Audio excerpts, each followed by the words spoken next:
I find it really hard to talk about.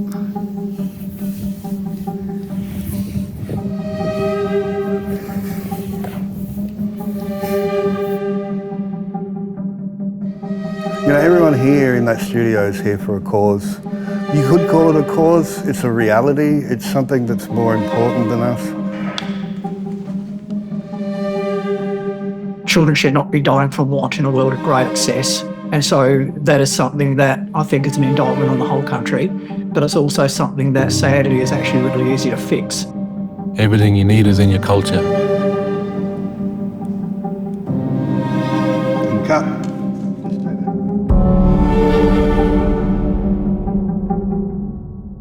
Tracy's in the meeting room. I'm just going to admit her now. There you go, you can hear me. Yeah, hiya. I have a voice. I'm prepared to use it. So we have an Indigenous child suicide rate that's actually 4 times the rate of non-Indigenous children. To put it in perspective a little bit more, every time an Indigenous child dies in this country, 40% of them will do so by suicide. There should not be a reality in which children as young as 10 in some communities are choosing the option of death instead of life. 3% of Australia's population is Aboriginal people. But 42% of the suicides in this country are black men. But we do have something to be proud of. The oldest living culture in the world. It's within that culture that we can turn those stats around. The research is pretty clear now that sharing culture in common with your client significantly improves outcome. So if you come from the same cultural background, the same belief system, the same understanding of things such as racism, for example, that we don't have to have that explained to us because we've experienced it.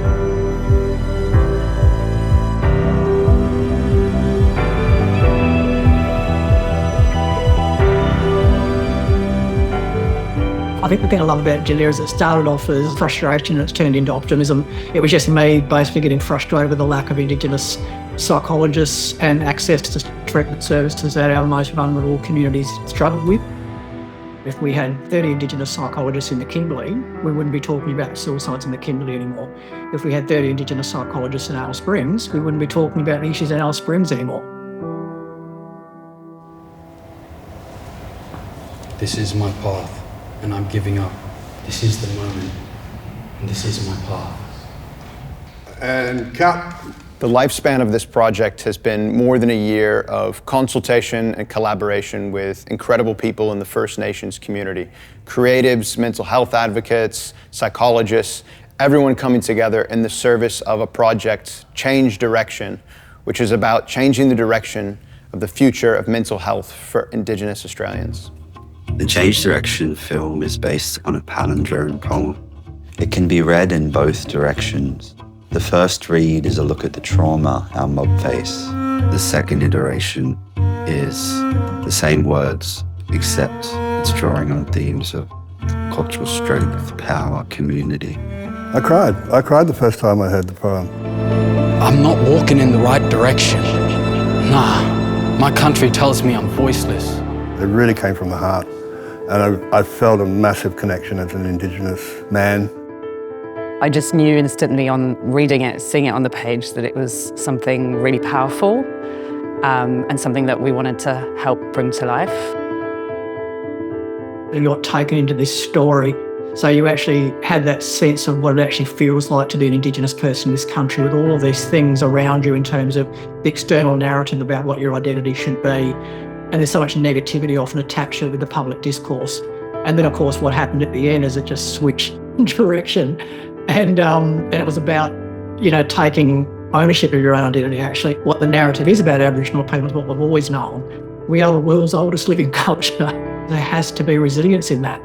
You want this conversation to get to the breakfast table or to the dinner table. You want this conversation to happen at a bar about what's going on in communities and what's happening to this younger generation of Indigenous children. Julia is saying that you don't have to fix this, actually.